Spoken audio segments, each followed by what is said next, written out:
باللہ من الشیطان الرجیم بسم اللہ الرحمن الرحیم۔ عزیزان من، آج جنوری 1984 کی 20 تاریخ ہے اور درس قرآن کریم کا آغاز سورہ الجن کی آیت 23 سے ہو رہا ہے، 72/23۔ سابقہ آیات میں آپ کو معلوم ہے، میں نے عرض کیا تھا کہ وہ انقلاب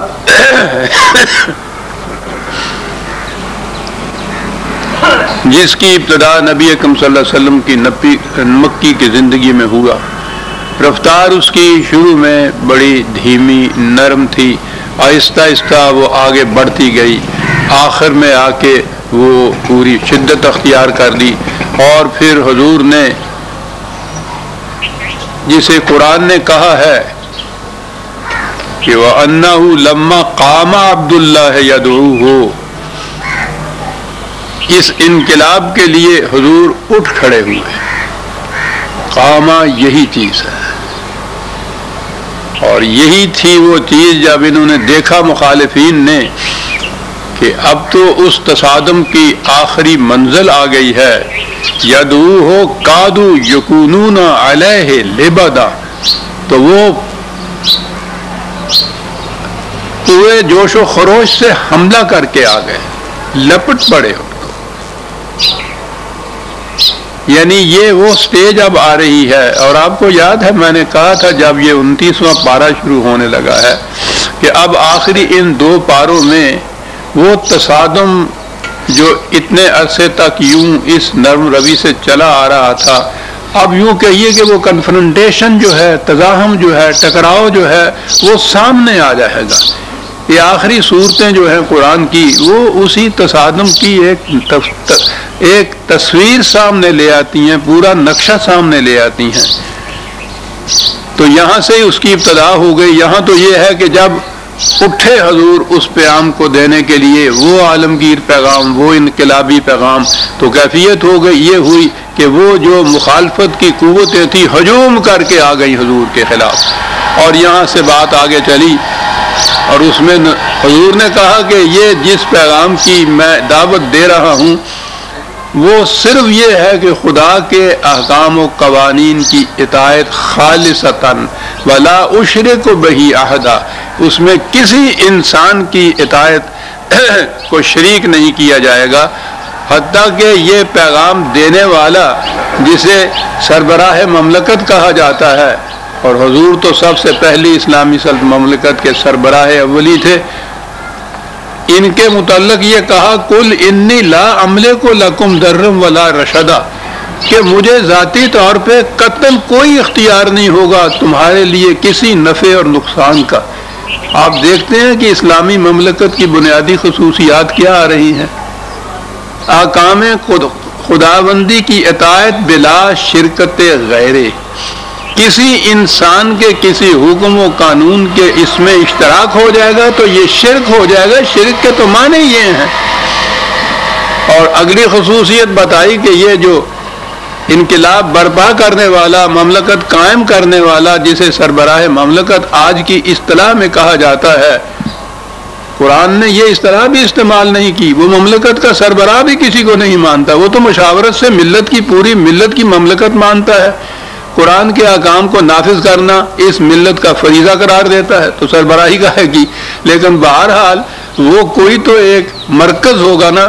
میں نے اپنے ہاں مرکز کا لفظ استعمال کیا تھا، تو یہ جو مرکز ہوگا اس اطاعت کا، اطاعت تو خدا کی ہوگی قرآن کریم کی روح سے، عملاً کرانے والا ایک مرکز مملکت کا وہ ہوگا جسے نبی اکرم صلی اللہ علیہ وسلم کہا۔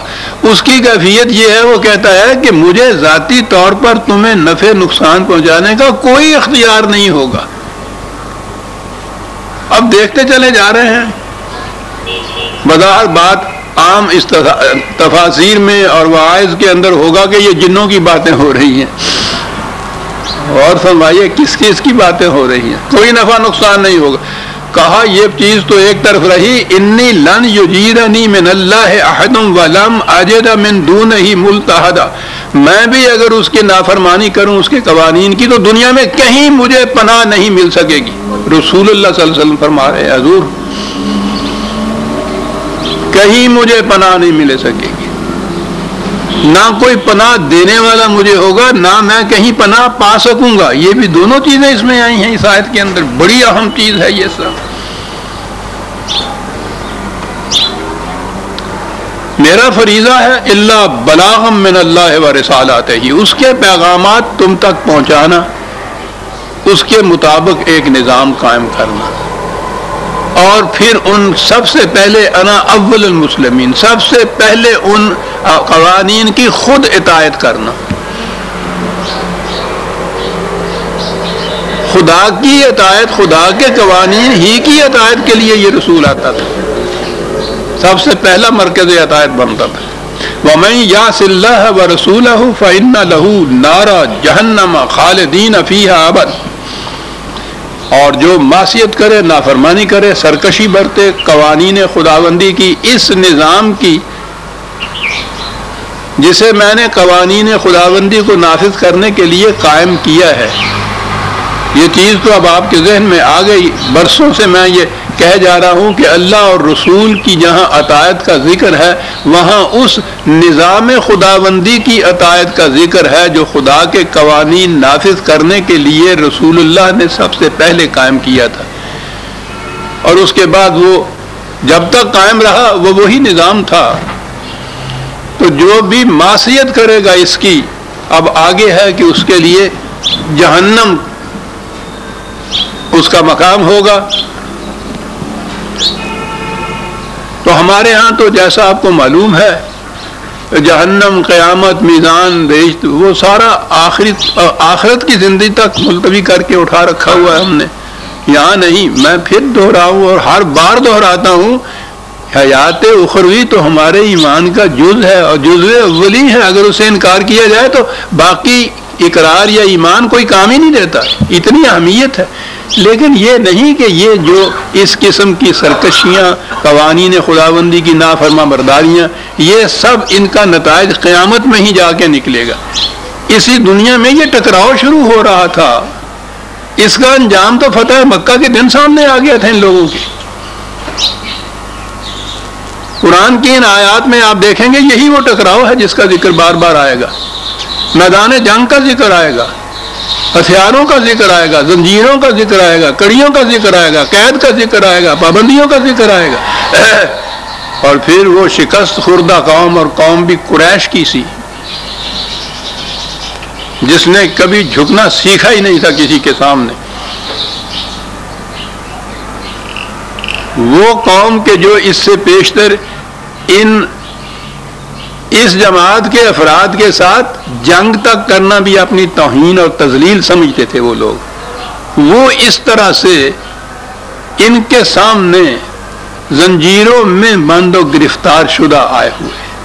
تو سوچ سکتے ہیں قرآن نے اسی لیے خزین فی الحیات دنیا جہنم کے متعلق کہا ہے, ذلت اور رسوائی اس دنیا کی زندگی کے اندر.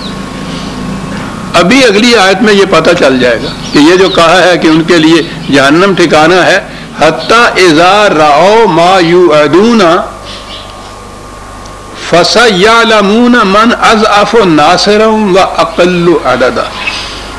کہ ابھی یہ سیعلمون ہے, ابھی انقریب تم دیکھو گے, یہ اپنی آنکھوں سے دیکھ لیں گے. ان کو آج بڑا ناز ہے کہ ہمارے لشکر کی تعداد بہت بڑی ہے, ہتھیار ساز و سامان بہت کثرت سے ہمارے پاس ہے. اس گمنڈ پہ یہ اس غرور کے اوپر یہ مقابلے میں ترے ہے.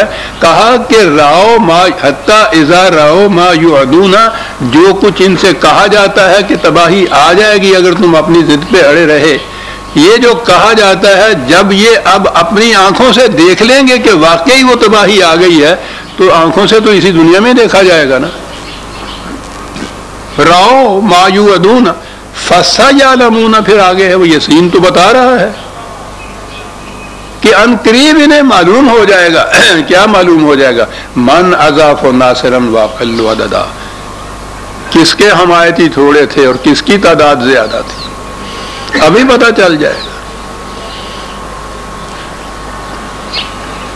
اب یہ پوچھتے یہ تھے کہ وہ تباہی کب آئے گی. قرآن میں بار بار یہ چیز ان کے لیے آئی ہوئی ہے اور وہ بار بار یہ بتاتا ہے کہ اعمال اور ان کے نتائج کے محسوس شکل میں برآمد ہونے میں مینیفیسٹیشن کے اندر ایک مہلت کا وقفہ ہوتا ہے اور اسے اس نے خدا نے اپنی رحمت قرار دیا ہے اس مہلت کے وقفے کو.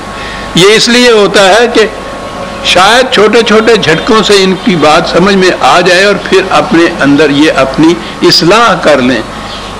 یعنی اس اصلاح کے لیے ایک اپرچونٹی دی جاتی ہے, ایک موقع ہم پہنچایا جاتا ہے, فوری گرفت نہیں ہوتی.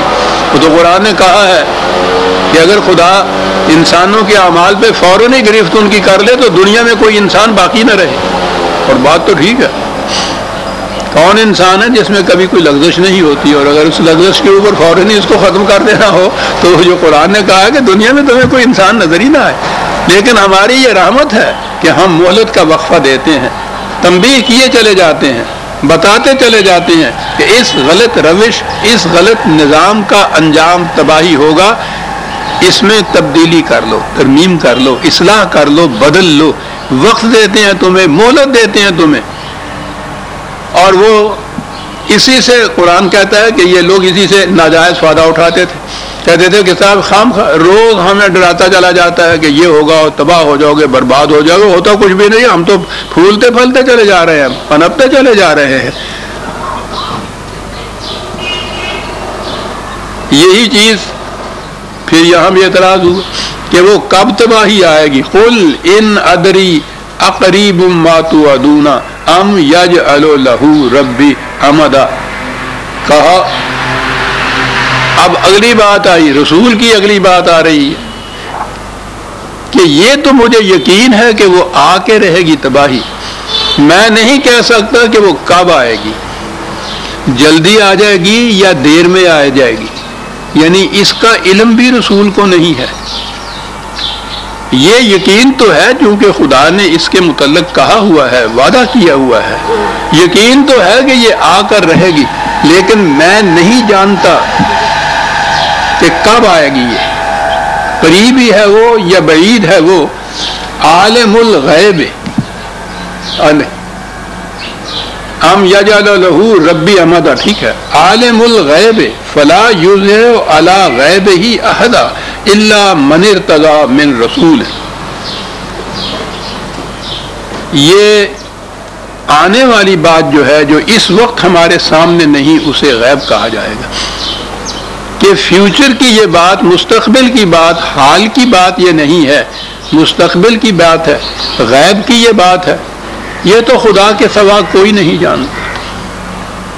اور اس کی کیفیت یہ ہے کہ وہ اپنے رسولوں میں سے جس کو چاہتا ہے, جس حد تک کوئی بات غیب کی بتانا چاہتا ہے, وہ اتنی سی بات وہ وحی کے ذریعے اس کو بتا دیتا ہے. اس سے زیادہ رسول کو بھی علم نہیں ہوتا. یہ چیز معاف رکھیے. ہمارے ہاں تو پھر ہر بات مسئلہ بن جاتی ہے, پھر باتیں شروع ہو جاتی ہیں, مناظرے شروع ہو جاتے ہیں. قرآن کی طرف تو کوئی آتا نہیں ہے صاحب. شروع ہیں یہ باتیں, صدیوں سے باتیں ہیں. پہلی بات تو یہ ہے کہ رسول کو غیب کا علم حاصل تھا یا نہیں. قرآن کی طرف آئے, ہر چیز اس نے واضح کر دی ہے, اتنا ہی علم حاصل تھا رسول کو بھی. یہاں رسول کہہ رہا ہے کہ میں نہیں جانتا کہ وہ کب آئے گی, مجھے بھی صرف غیب کا اتنا علم ہوتا ہے جتنا خدا بذریعہ وحی مجھے بتا دیتا ہے, اس سے زیادہ نہیں. اور پھر وہ رسول تو ایک طرف رہے, پھر آگے جب یہ بات چلتی ہے تو چل سو چل, پھر جب بند کھول دیا جائے تو پھر تو سیلاب پوچھو نہیں کہاں تک جاتا ہے صاحب. پھر تو ہر حضرت جی یہ جو پیشین گوئیاں کرتے ہیں, یہ کیا ہوتا ہے؟ یہ پیش گوئی کے تو معنی یہی ہیں کہ واقعہ کے نمودار ہونے سے پہلے اس کے متعلق بتا دینا. تو یہی تو غیب کا علم ہے. یہاں تو رسول کہہ رہا ہے کہ مجھے بھی علم نہیں ہے کہ وہ کب آئے گی. یہ تقدیروں کے حالات بتاتے ہیں, مقدرات اور قسمت کی باتیں بتاتے ہیں. روز رات کو جا کے عرش کے اوپر رکھی ہوئی لوح تقدیر کو پڑھ کے آتے ہیں, پھر اس کے متعلق آ کے غیب کی باتیں ساری بتاتے ہیں. ہر حضرت جی کو غیب کا علم ہوتا ہے. یہ جو بڑے فخر سے کہتے ہیں کہ پیشین گوئی اس نے کی. ذرا یہ فارسی کا لفظ چھوڑ کے عربی کا لفظ لے آئیے نا. یہ غیب ہی کی بات ہے نا جس کو پیشین گوئی یا پیش گوئی کہتے ہیں. اور کسی کو جسے کہتے ہیں ذرا کرک نہیں آتی یہ کہتے ہوئے کہ وہ پیشین گوئیاں کرتے ہیں اور سچی نکلتی ہیں صاحب. تو گویا جو آنے والے واقعات اس وقت غیب میں ہیں ان کا علم ہو جاتا نا انہیں اور یہ مانا جاتا. قرآن میں اگر آئیے اس غیب کے متعلق تو اتنی تحدی سے خدا نے یہ کہا ہے کہ خدا کے سوا کسی کو اس کا علم نہیں ہے. اور وہ اپنے رسولوں میں سے بھی جسے چاہتا جتنے حصے تک کسی بات کے متعلق چاہتا وہی کے ذریعے صرف ان کو بتا سکتا تھا. اور وہی جو ہے وہ ختم ہو گئی. اب اس کے بعد تو رسول ہی آنے نبی آنے بند ہو گیا تو وہ تو سلسلہ ختم ہو گیا. لیکن نہیں, علم غیب پھر اب یہ جتنے بھی اولیاء کرام ہیں ان کو پھر اسی طرح سے یہ سب ہوتا ہے. اور پھر یہ آپ کے یہاں پیشین گوئیاں سال آیا یہ سال آخری ختم ہوا, آنے والے سال کی پیشین گوئیاں منظم کرتے چلتے جاتے ہیں. ستاروں سے انسانوں کی قسمت کا حال بتاتے ہیں.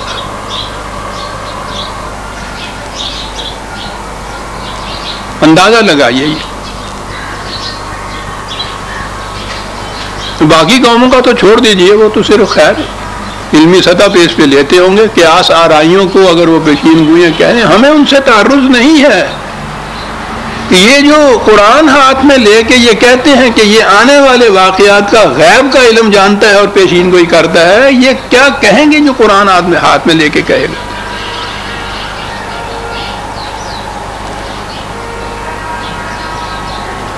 اور ہمارے ہاں تو اس کے اوپر پوچھو نہیں کتنی باتیں ہوتی چلی جاتی. لا ادری, میں نہیں جانتا. رسول کہہ رہا ہے عالم الغیب فلا یظہر علی غیبہ احدا الا من ارتضی من رسول. صرف رسول کو وحی کے ذریعے دیتا ہے اور پھر اس وحی کی وہ حفاظت کرتا ہے. قرآن کے متعلق تو خود نبی اکرم قرآن کریم میں ہے کہ خدا نے اس کو نازل کیا وَإِنَّا لَهُ لَحَافِظُونَ, ہم نے اسے نازل کیا, ہم اس کے محافظ ہیں. قرآن کی محافظت یہی ہے کہ اس میں کوئی ایک لفظ بھی ادھر ادھر سے نہ آئے. لیکن ہم نے کیا کیا, ہم نے کہا جی ٹھیک ہے آپ اپنے قرآن کے الفاظ کی حفاظت کیے رہیے, ٹھیک ہے جی, ہم اس کے معنی ایسے کریں گے کہ قرآن کا ایک لفظ باقی نہ رہے. کل لوگ کیا کرتے ہو معاذ اللہ,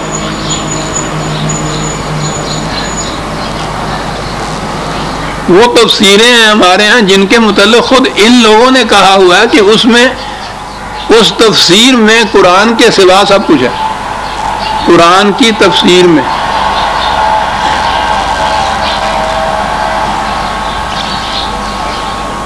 اور پھر اس کی تعویلوں میں تو پوچھے ہی نہیں, کہیں چلی جاتی بات. بہرحال اس نے کہا یہ تھا کہ ہم نے اس کی حفاظت کر دی اور اس حفاظت کے لیے الفاظ یہ ہیں کہ اس کے آگے اور پیچھے ہم پہرے دار کھڑے کر دیتے ہیں کہ کوئی اس کو ٹچ نہ کرنے پائے. یہ بھی قرآن کا معجزہ ہے صاحب کہ تمام مبینہ کتب آسمانی میں صرف قرآن ایسی کتاب ہے کہ جس کے لیے غیر مسلم مورخ اور محقق بھی اپنی تحقیق کے بعد اس نتیجے پر پہنچتے ہیں کہ اس میں ایک لفظ کی بھی کمی بیشی یا ترمیم و تنسیخ نہیں ہوئی. قرآن لفظاً وہی ہے جو نبی اکرم صلی اللہ علیہ وسلم نے امت کو دیا. اور اگلی بات تو اب پھر ایمان کی ہوئی کہ حضور نے اپنی طرف سے نہیں دیا, یہ خدا کی وحی تھی جو حضور نے انسانوں تک پہنچائی. تو یہ جو پہرے مقرر کیے تھے خدا نے, وہ پہرے دار اس قدر سخت قسم کے تھے کہ قرآن میں کسی ایک لفظ کی بھی تبدیلی نہیں ہو سکی. لِيَعْلَمَ أَنْ قَدْ أَبْلَغُوا رِسَالَاتِ رَبِّهِمْ, اس سے یہ معلوم ہو جائے گا کہ رسولوں نے خدا کے پیغامات لوگوں تک پہنچا دیے یا نہیں. رسالات ربہم ہے, اپنی بات نہیں وہ پیغام پہنچا, وہ تو صرف پیغام بر ہے, رسول کے معنی ہی قاصد اور پیغمبر کے ہوتے ہیں، وہ تو پیغام صرف پہنچاتا ہے، محفوظ کر کے رکھ دیا تاکہ یہ دیکھ لیا جائے کہ یہ وہی پیغام ہے جو خدا نے اس کو دیا تھا جسے یہ انسانوں تک پہنچا رہا ہے۔ وَأَحَاطَ بِمَا لَدَيْهِمْ وَأَحْصَىٰ كُلَّ شَيْءٍ عَدَدًا، اور وہ جو پہرے دار ہم نے مقرر کیے ہیں وہ احاطہ کیے ہوئے ہیں اس کا، کسی طرف سے بھی کوئی خائن اس کی طرف نہ آنے پائے، اتنا سخت پہرا لگا دیا ہے، اور گن کے رکھی ہوئی ہیں ہر چیز کہ ہر وقت گنی جا سکیں کہ واقعی وہ ٹھیک ہے۔ کسی شے کے یقینی ہونے کے متعلق یہ عجیب چیز ہے نا کہ کہا جائے کہ یہ دیکھیے 10 ہیں، یہ دیکھ لو، گن لو اس وقت، اور اس کے بعد دیکھ لیا جائے کہ 10 ہی ہیں، تو پھر ہوگا نا کہ اس میں کوئی تعریف نہیں ہوئی۔ تو قرآن ہے یہ انقلاب خداوندی کا دعوے دار جسے نبی اکرم صلی اللہ علیہ وسلم نے پہنچایا، اور سورہ الجن یہاں ختم ہوئی، اور عزیزان مان جو میں ورق پلٹتا ہوں، عظیم انقلاب آفریں آوازیں میرے کان میں آتی ہیں اور نگاہیں دیکھ رہی ہیں سورہ المزمل۔ اللہ، 2 صورتیں یہاں آ رہی ہیں، یقین مانیے میں نے جیسا عرض کیا ہے، اپنی بات نہیں کہہ رہا، قریباً 50 برس سے اس قرآن کے اوپر میں چلا آ رہا ہوں۔ بعض صورتیں ایسی ہیں کہ جب بھی وہ سامنے آتی ہیں کانپ اٹھتا ہوں میں، ان کی ہیبت سے، ان کی عظمت سے، ان کے تموج سے۔ میں نے ابھی عرض کیا، اور ان پاروں کے شروع میں جب میں نے عرض کیا تھا کہ وہی انقلابی پروگرام جو نرم خرامی سے چلا آ رہا تھا، مکی زندگی میں اس کی تیاریاں تھیں سست رفتاری سے۔ پروگرام ایک تھا، ابھی آئیں گے یہ الفاظ قرآن کے،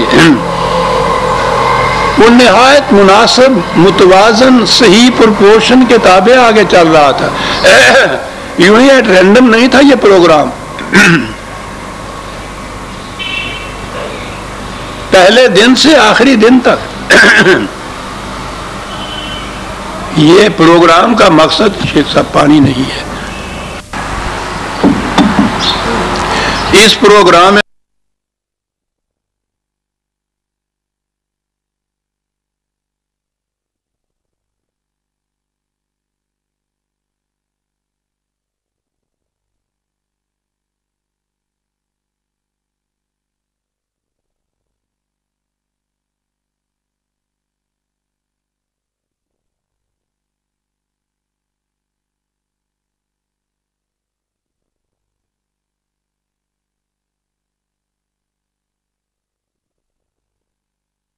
کون اس بوجھ کو بٹانے والا میرے ساتھ شریک ہوتا ہے، پہلا خطاب تھا یہ کون؟ جب ابھی کوئی سیکنڈ کرنے والا جسے کہتے ہیں نا، اس آواز کا سیکنڈ کرنے والا بھی نہیں تھا، انا اول المسلمین کہا تھا، پہلی آواز اٹھی ہے، اور پہلی آواز میں یہ کہا جا رہا ہے۔ یہ جو آپ پڑھ رہے ہیں تاریخوں میں کہ قریش نے اتنی مزاحمت کی، مخالفت کی، تصادم کیا، ساری مکی زندگی میں یہ کچھ وہ کرتے رہے، اور اس کے بعد مدنی زندگی میں تو باقاعدہ لڑائیاں شروع ہو گئیں۔ 7 سال کے عرصے میں تاریخ کے بیان کے مطابق وہ 82 کے قریب چھوٹی موٹی لڑائیاں اور بڑے جنگ شامل ہیں 7 سال کے عرصے کے اندر، تاں کہ آخری مکہ فتح ہوا، قریش کو آخری شکست نہیں ہو گئی، آخری وقت، آخری انسان تک، آدمی آخری تک وہ اس کی مخالفت کرتے رہے۔ کیا تھا جس کی وہ مخالفت اتنی کر رہے تھے؟ وہ یہی بات تھی کہ آپ نماز کیوں پڑھتے ہیں؟ نماز پڑھنے والے تو اسلام سے پہلے خود ان کے ہاں موجود تھے، جنہیں حنیف کہا جاتا ہے نا، ان میں موجود تھے وہ لوگ جن کا دعویٰ تھا کہ ہم ملت ابراہیمی کی پیروی کرتے ہیں۔ یہ ملت ابراہیمی کی نسل میں سے ہونے کا دعویٰ تو یہ سارے قریش یا عرب کرتے تھے، ایسے بھی تھے ان کے اندر جو یہ کہتے تھے وہ بت پرست نہیں تھے، وہ ملت ابراہیمی کی بھی کہتے تھے ہم پیروی کرتے ہیں، وہ اپنے نظام کے مطابق خدا کی عبادت کرتے تھے، جسے ہم کہتے ہیں نماز اپنے انداز پہ وہ پڑھتے تھے، ان کے اندر تھے، انہیں تو یہ کچھ نہیں کہتے تھے۔ تو یہ حضور ہی کی نماز ایسی تھی کہ جس کے اوپر ان کی مخالفت کی یہ کیفیت کہ 13 سال مکی کے، 7 سال مدنی زندگی کے، میدان جنگ تک چلے جا رہے ہیں، خوریزیاں کیے جا رہے ہیں، یعنی یہ کیا تھی؟ یہ اس نماز نے کیا کیا تھا ان کو؟ وہ سارا نظام الٹ رہا تھا اسلام یا حضور کا قرآن۔ قرآن کے معنی پروکلیمیشن ہے، اعلان ہے اس کے معنی۔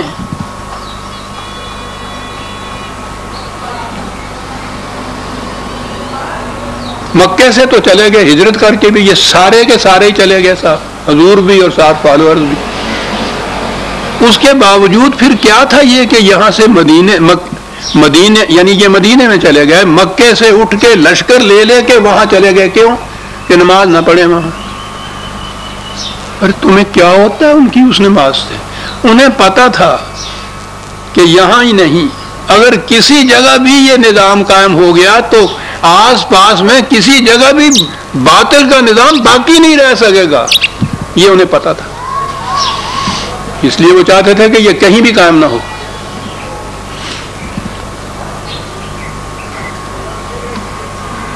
کیا تھا قریش کا نظام؟ ایران کا نظام، رومن کا نظام۔ یعنی آپ کو معلوم ہے کہ مدنی زندگی کے اندر ان کے ساتھ ٹکراؤ ہو رہا تھا، اتنی بڑی قریش کی قوت، اس قدر یہ قلیل التعداد، نہ سامان موجود، نہ کوئی پورے ہتھیار موجود، پناہ گزینوں کی طرح مکے میں آ کے بیٹھے ہوئے، دوسرے سال انہوں نے ہجوم کر کے حملہ کر دیا۔ حالات تو ایسے ہیں، اور حضور روما کے شہنشاہ، ایران کے شہنشاہ، حبشہ کے بادشاہ کو چٹھیاں لکھ رہے ہیں۔ کیا بات ہے ان حالات میں کہ ہمیں معلوم ہو رہا ہے کہ تمہارے ہاں کے مزدوروں اور کسانوں کے اوپر ظلم ہو رہا ہے، اس سے باز آ جاؤ ورنہ ان کے ظلم کا بدلہ تم سے لیا جائے گا۔ یہ چٹھی لکھی جا رہی ہے اس کی طرف سے مدینے میں جس کے پناہ گزینوں کی حیثیت سے جو بیٹھے ہوئے ہیں۔ یہ ہے پیغام نبوی، یہ ہے انقلاب محمدی، یہ ہے یقین محکم۔ ان حالات میں جب نظر آتا تھا کہ شاید قریش کے مقابلے میں یہ زندہ بھی نہ رہے، شہنشاہوں کو، اور کون شہنشاہ؟ رومن شہنشاہ، ایران کے کسرا، روما کے کیسر، حبشہ کے نجاسی، یہی تھے ارد گرد۔ اور پھر رومن اور ایران کی امپائر کا تو آپ تاریخ سے پوچھئے نا صاحب، صدیوں سے دنیا میں 2 ہی تاریخیں، 2 ہی تہذیبیں تھیں، انہیں کہا جا رہا، اور جو کہا گیا کر کے دکھا دیا، الٹ کے رکھا دیا نظام دونوں مملکتوں کا ساتھ۔ یہ تھی وہ صلاۃ عزیزان من جو جانتے تھے، قریش سمجھتے تھے کہ قیامت ہا کہ در قد قامت اوست، قد قامت الصلاۃ ہمارے ہاں ہوتا ہے نماز کے وقت جو جماعت میں، بال نے خود کہا۔ وہ کیا ہے ندانت دار این دہر، اس دور کا یہ بیچارہ ساتھی نگاہ والا کیا جانے قیامت ہا کہ در قد قامت اوست۔ اس صلاۃ کے متعلق جب کہا گیا کہ قیام ہے اس صلاۃ کا، تو اس میں جو قیامتیں پوشیدہ ہیں وہ آنکھوں والے جانتے ہیں۔ وہ قریش جانتے تھے کہ اس قد قامت کے اندر کیا قیامتیں پوشیدہ ہے۔ نہ ان کے نسبی تفاخر باقی رہ سکتا تھا، نہ ان کی تجارت باقی رہ سکتی تھی، نہ ربا کے، یہ مدینے میں یہودیوں کا کاروبار سارا ربا پہ تھا، ان کو معلوم تھا کہ کچھ نہیں باقی رہ سکتا، نہ ملوکیت رہ سکتی ہے، نہ کسی انسان کا اختیار رہ سکتا، نہ کوئی حکومت باقی رہ سکتی ہے۔ کیا انقلاب ہے؟ زندگی کے ہر شعبے میں الٹ کے رکھ دینے والی بات انہیں معلوم تھا کہ یہ انسانیت ساز انقلاب اگر آ گیا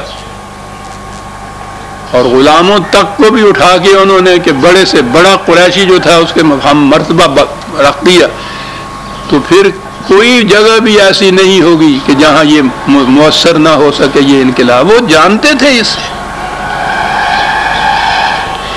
یہ تھا عزیزان من وہ پروگرام۔ اب آگے جو آئے ہیں، اب وہ ہجرت کے معنی یہ تھے کہ اب دوسرا پروگرام کی دوسری منزل شروع ہو رہی تھی یہاں پہنچنے کے بعد. یہاں پھر للکار کی آواز دی جا رہی تھی اس انقلاب کے لیے، اور یہاں سے وہ بات شروع ہوتی ہے پہلی، یا ایھا المزمل. کیا خطاب ہے خدا کی طرف سے؟ قبل اس کے کہ میں بتاؤں کہ خدا کی طرف سے کیا خطاب تھا، آ جائیے اپنی تفسیروں کی طرف، روایات کی طرف، تشریحوں کی طرف، ترجموں کی طرف. اے کملی اوڑھنے والے قم اللیل الا قلیلا، یہ ترجمہ ہے جی.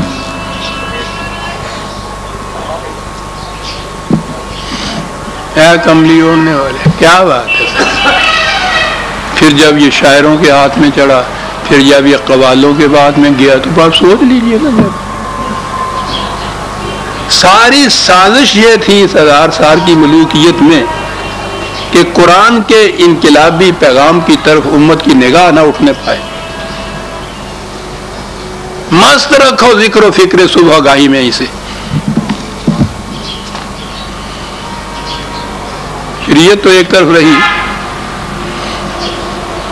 تصوف کس طرح سے آیا؟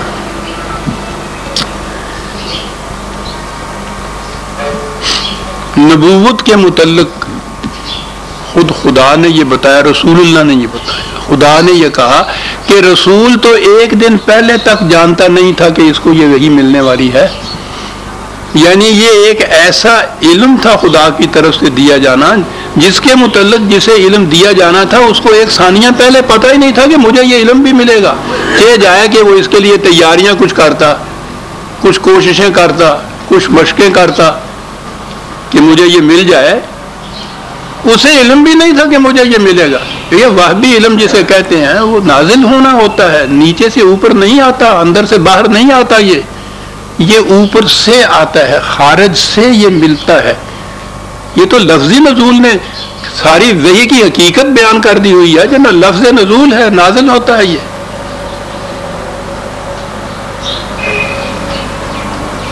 لیکن یہاں کیا کہا جا رہا ہے؟ آپ کو معلوم ہے کہ یہ تصوف میں ریاضتیں جو ہوتی ہیں جن سے پھر اولیائی کا مرتبہ ملتا ہے وہ کیسے ہوتی ہیں؟ چلے، مراقبے، ریاضتیں. یہ آپ بیتی کہہ رہا ہے، یہ گناہگار آپ کے سامنے. کیسے ہوتا ہے وہ؟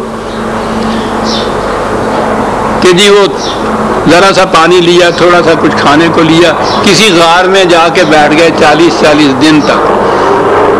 وہ اس دور میں غاریں تو اب ہوتی نہیں، اور ہم حجروں میں بیٹھا کرتے تھے، غاریں بنا لیا کرتے تھے. غار میں تو خیر ہوتا ہے پہلے اندھیرا ہے، ان حجروں میں تو دروازے تھے، روشنی آتی تھی، بند کر لیتے تھے کہ کہیں سے روشنی کی کرن نہ اندر آنے پائے. جتنی تاریکی زیادہ ہوگی بس اتنا ہی نور زیادہ آئے گا.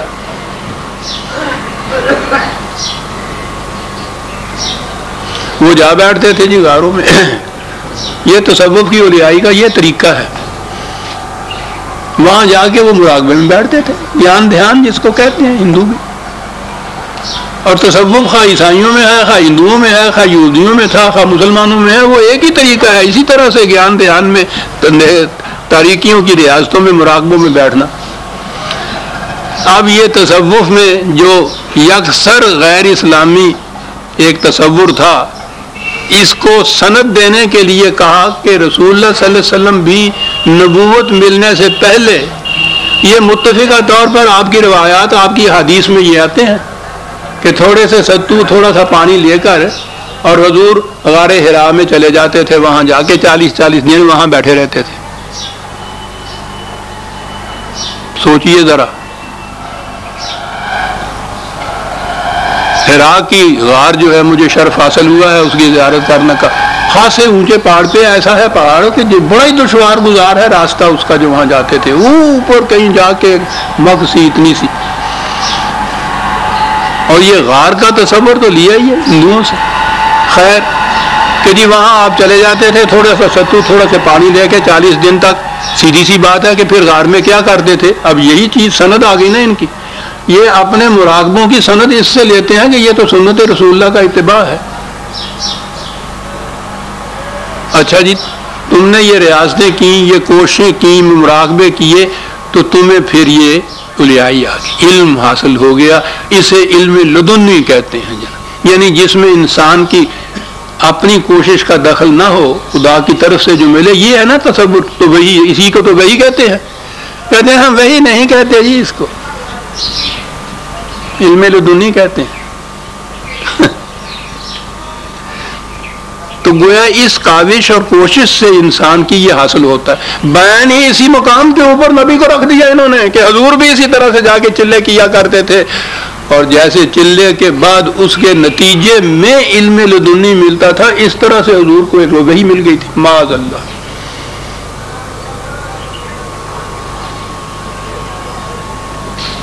اس غار میں چلے گئے تھے، بات میں مزمل کی کر رہا تھا۔ اب اس کے لیے 2-3 قسم کی روایتیں ملتی ہیں۔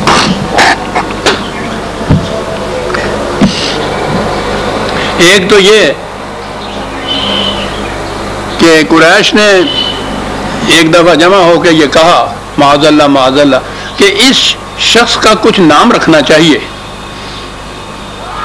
اس کے نام سے نہیں اسے بلانا چاہیے، ایسا رکھنا چاہیے جس میں معاذ اللہ کچھ نفرت کا پہلو نکلے، کچھ ایسا نکلے، ہم وہی نام لیا کریں تو سمجھ جایا کریں کہ کس کے متعلق بات ہے آپس میں۔ یہ کہ کسی نے کہا اسے کاہن کہا جائے، کسی نے کہا اسے شاعر کہا جائے، کسی نے کہا اسے ساحر کہا جائے، کسی نے کہا اسے مکذب کہا جائے۔ تو آگے ہے یہ روایت میں کہ یہ باتیں سن کے حضور بڑے مغموم ہوئے، افسردہ خاطر ہوئے، اور اس کی وجہ سے اسی افسردگی کے اندر، غم آلودگی کے اندر ایک چادر اوپر اوڑھ کر اور لیٹ گیا آپ اس طرح سے، بہت مایوس ہو کے۔ وہ چادر کمبل کی ہو سکتی ہے، اس زمانے میں کمبل ہی ہوتے تھے، کہ اتنے میں جبریل آئے تو انہوں نے آ کے جب دیکھا تو انہوں نے کہا او کمبل والے، ہاں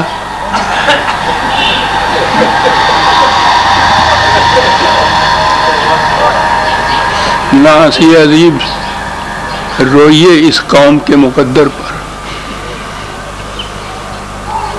یہ ہے جی المزمل۔ دوسری روایات ہیں کہ نہیں، جب غار حرا میں پہلی دفعہ نزول وحی ہوا تو جبریل آئے آپ کے پاس اور ایک کاغذ آپ کے سامنے رکھا اور کہا کہ اقرا، پڑھ۔ آپ نے فرمایا میں تو پڑھنا جانتا نہیں، یعنی خدا نے لکھ کے کچھ بھیجا، جبریل اس کو لکھے ہوئے کو لے کے آ گیا، کہا کہ پڑھ دیں، ان کو پتہ ہی نہیں تھا کہ یہ پڑھنا نہیں جانتے۔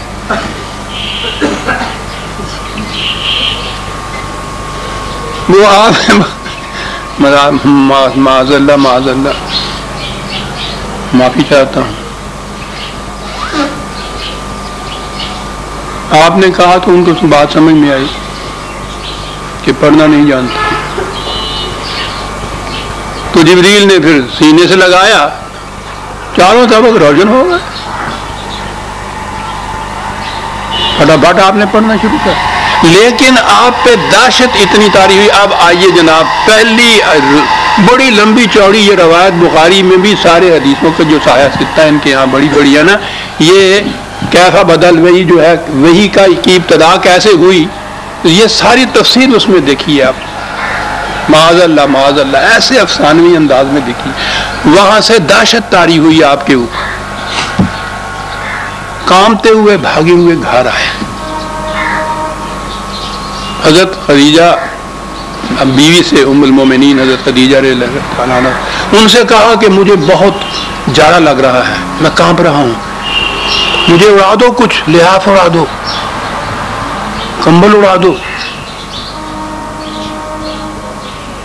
تو اس دہشت میں وہ کمبل یا لحاف جو اوڑھ کے ہوئے، تو اس پہ خدا نے دیکھا تو وہاں سے پھر یہ کہا یا ایھا المزمل، لحاف والے، اوڑھنے والے۔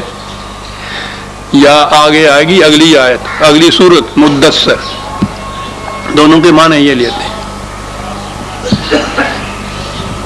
مدثر پہ تو میں بعد میں آؤں گا، اگلی صورت ہے مزمل، تو یہ ہمارے سامنے۔ 4 لفظوں میں اگلی بات بھی میں بتا دوں تاکہ یہ پوری کہانی ظاہر ہو گئے۔ حضور نے یہ کہا اپنی بیوی حضرت ام المومنین سے، اور انہوں نے تسلی دی کہ آپ کیوں ڈر رہے ہیں، آپ تو بڑے نیک انسان ہیں، غریبوں کی ہمدردی کرتے ہیں، سچ بولتے ہیں، اللہ تعالیٰ آپ کو ایسی حالت میں نہیں چھوڑے گا جیسے آپ کہہ رہے ہیں۔ پتہ تو نہیں ہے کہ یہ کیا ہے جو آپ کے ساتھ ہوا ہے، نہ آپ کو پتہ ہے نہ ان کو پتہ ہے، معلوم ہی نہیں کہ ہوا کیا ہے۔ ان کا ایک چچا زاد بھائی تھا، عیسائی عالم تھا، ورقہ بن نوفل، بوڑھا آدمی۔ کہنے لگی چلو اس کے پاس چلتے ہیں، اس سے پوچھتے ہیں۔ نبوت محمدی کے متعلق عیسائی راہب کے پاس جا رہے ہیں۔ لے گئی بیوی، ہامتے کامتے حضور، معاذ اللہ معاذ اللہ، میں ہر بار معاذ اللہ کہہ جاؤں گا جی، یہ مقام نبوت کو جانتے ہی نہیں تھے جنہوں نے یہ افسانے وضع کی۔ وہ راہب بات سن کے کہتا ہے کہ یہ جو آپ کے پاس آیا ہے یہ تو وہی ناموس جبریل تھا جو موسیٰ کے پاس آیا تھا، جو عیسیٰ کے پاس آیا تھا، خدیجہ مبارک ہو، انہیں تو نبوت ملنے والی ہے۔ وہ راہب بتا رہا ہے۔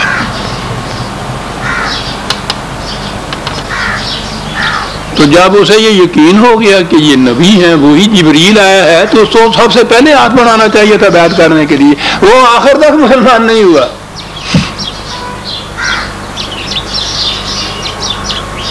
آگے عزیزہ نے من زبان زیب نہیں دیتی جو میں آگے کہوں کہ اس میں پھر کیا سازش نہیں ہو سکتی ہے۔ یہ مبارکباد دے رہے ہیں، اور یہ جنہیں نبوت مل رہی ہے، جبریل جن کے پاس آ رہا ہے، وہ راہب کے کہنے کے اوپر ان کو بھی کچھ ہو رہا ہے کہ ہاں کچھ ایسی بات ہی نظر آتی ہے، کچھ بیوی بھی مان رہی ہے راہب کے کہنے پہ، اور چلے آ رہے ہیں۔ کیا بتایا جائے؟ یہ اصل الکتب بعد کتاب اللہ، یعنی یہ سایہ ستہ تو 6 کتابیں نہیں، ان میں سر فہرست بخاری ہے۔ بخاری کی یہ پہلی حدیث ہے اور اتنی تفصیل سے لکھی ہوئی ہے، 2-3 صفحے بھرے ہوئے۔ وہی کی ابتدا اس طرح سے ہوئی کہ یہ مزمل اور مدثر کی تو تفسیر آ گئی ہے، او کملی والے، او لحاف اوڑھنے والے، اور یہ دونوں تفسیریں ہیں۔ کہا جاتا ہے کہ قرآن سمجھ نہ ہو تو احادیث کی روح سے سمجھیے پھر قرآن کو اس طرح سے۔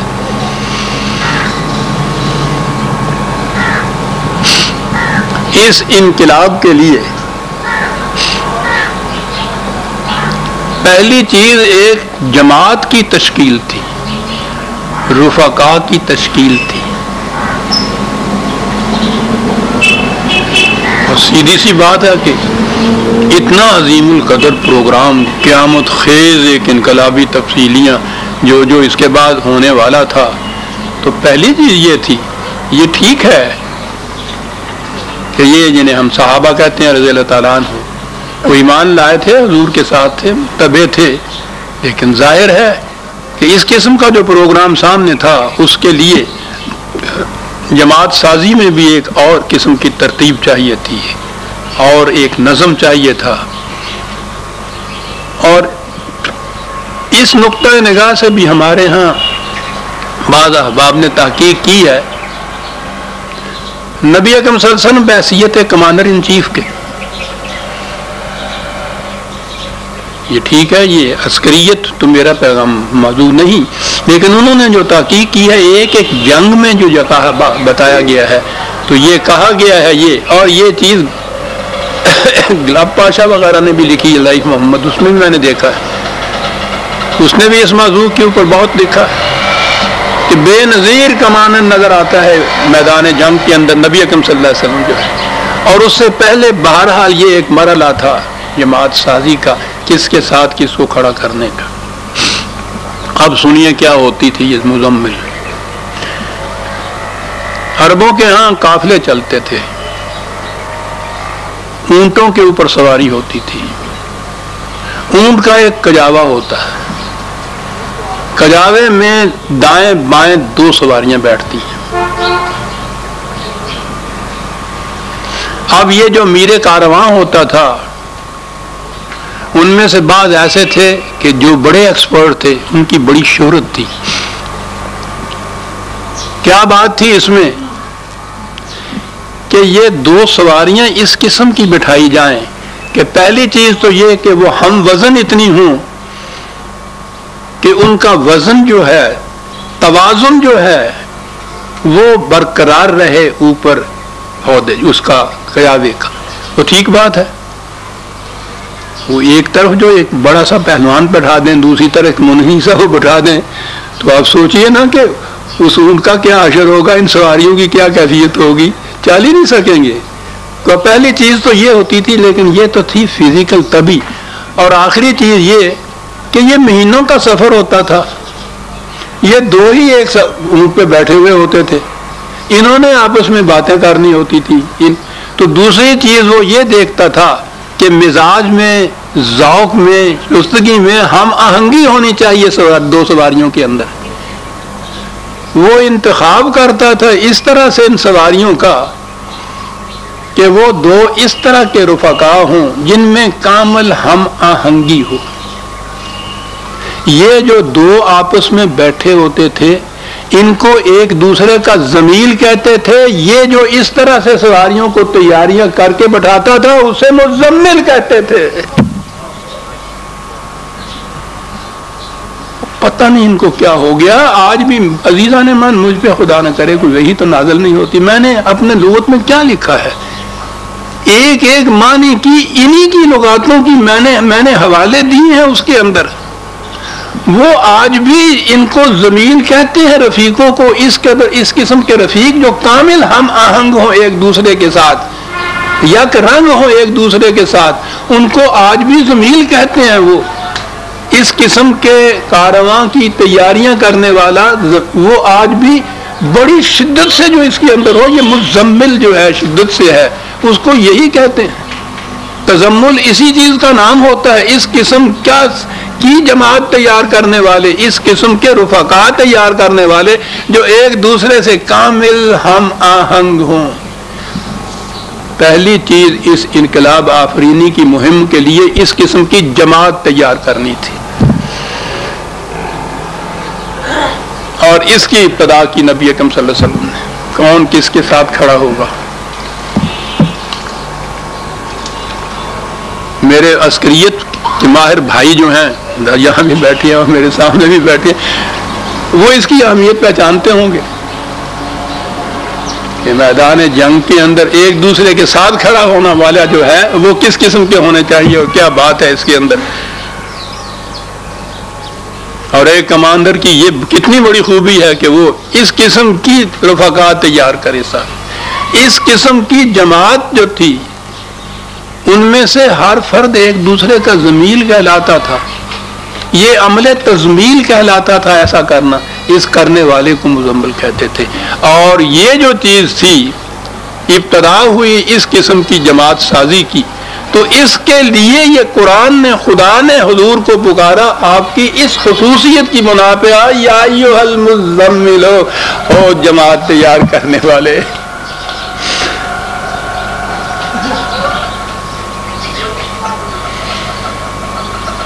نظر آتا ہے کہ یہ پروگرام بڑا مشقت طلب تھا, بڑا ہمت طلب تھا, بڑا جرأت آزمات تھا, حوصلہ شکن جسے کہتے ہیں کہ استخواں شکن, کمر شکن, کمر توڑ دینے والا. کیا پروگرام تھا؟ 2 ہی آیتوں کے بعد انا سنلقی علیک قولا ثقیلا, وہ پروگرام تمہارے ذمہ لگایا جا رہا ہے جس سے تمہاری کمر ٹوٹ جائے گی. اللہ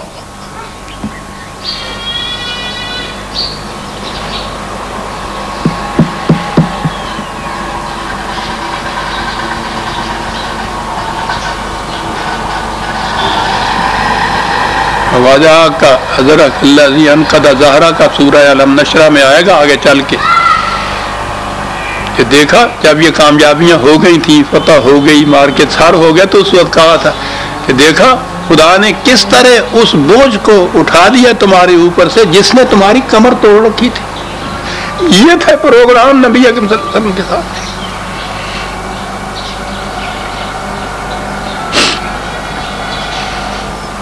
اتنا بڑا پروگرام، اس قدر تصادمات اور کنفرنٹیشن.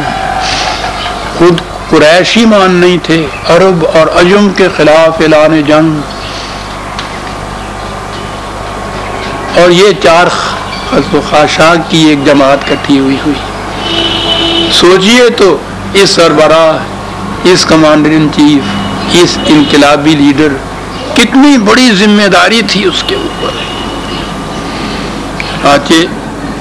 دن بھر اس پروگرام کے اندر، تگ و تاز کے اندر، انا لگا پھر نہارے صبحن طویلا. اب تو یہ صبح کے معنی تغلیظ ہو جاتی ہے یہاں ہمارے یہاں.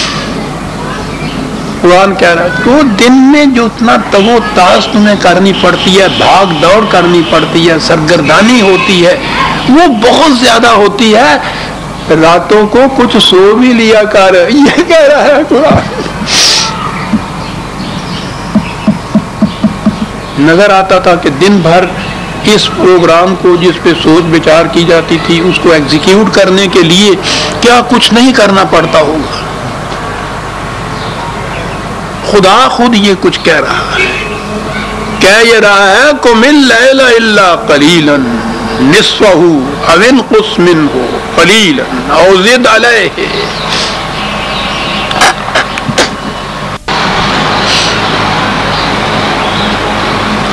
اس عسکری مہم کی تیاریوں میں مصروف. ہمیں معلوم ہے کہ دن بھر تجھے کس قدر مشقت طلب پروگرام ہوتا ہے تیرے لیے. تھک کے چور ہو جاتا ہے انسان. ٹھیک ہے، تمہیں رات کو دن بھر کی جتنی بھی کارروائی ہے اس پہ غور کرنا ہوگا، ریویو کرنا ہوگا اس کو. کل آنے والے پروگرام کی تیاریاں کرنی ہوں گی. دن بھر کے بعد پھر وہ رات آتی تھی نا اس کے لیے. راتوں کو یہ کرتے تھے. انہماک کی یہ کیفیت تھی، اور واقعی جس کے سامنے اتنی بڑی ذمہ داری ہو اور اس کی جذب و کشش کی یہ کیفیت ہو، وہ کھانا پینا سونا جاگنا جانتا ہی نہیں ہے پھر تو. لیکن ضرورت تو اس کی ہے کہ یہ بھی بڑی ضروری چیز ہے.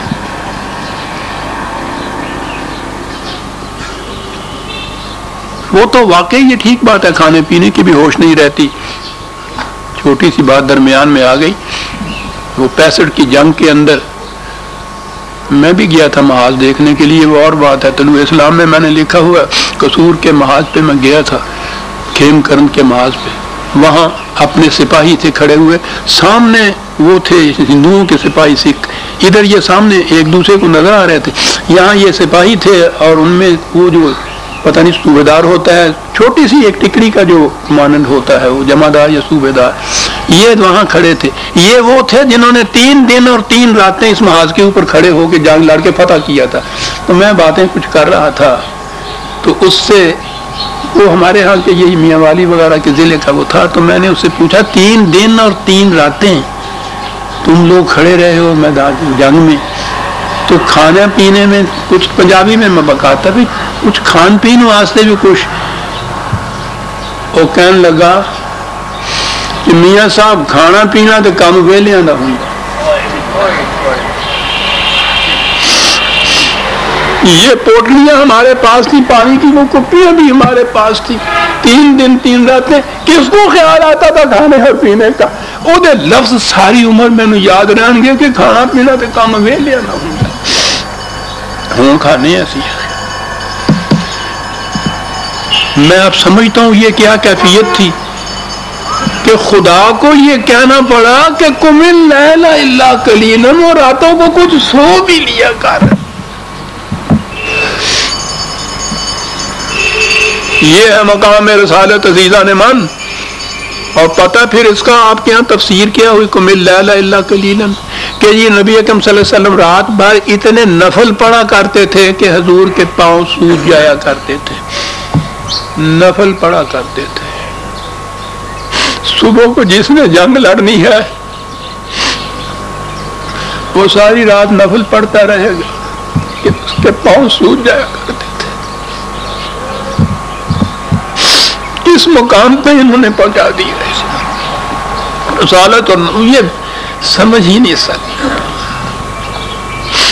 مذہب میں سمجھا ہی نہیں جا سکتا کہ دین کے تقاضے کیا ہوتے ہیں اور دین کا علم بردار جو ہے اسے کیا کچھ کرنا پڑتا ہے.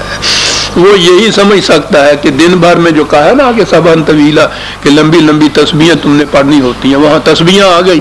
رات کو جاگنا جو ہوا، ساری رات آپ نفل پڑھا کرتے تھے، اور اس کے بعد پھر آپ دیکھ لیں گے تذکرے اولیاء کرام کے آپ کو ملیں گے تو اسلام میں اور تصوف کی حقیقت میں نے شائع کی کہ فلاں صاحب جناب کہ وہ رات بھر میں 2000 رکعتیں پڑھا کرتے تھے. اور میں نے کہا ہے کہ ذرا حساب کر کے دیکھیے تو صحیح کہ ایک رکعت میں کتنا وقت صرف ہوتا ہے، تو پھر رات میں گنیے تو صحیح، ایسا ہوتا بھی ہے. کہنے لگے لو حساب کتاب ہے انہوں نے اے مقام وہ نہیں جتنے حساب کتاب ہوتا ہے کہ نفل بغیر حساب کتاب کو پڑھ دیکھیں تو 2000 کیوں گن لیا تھی. پھر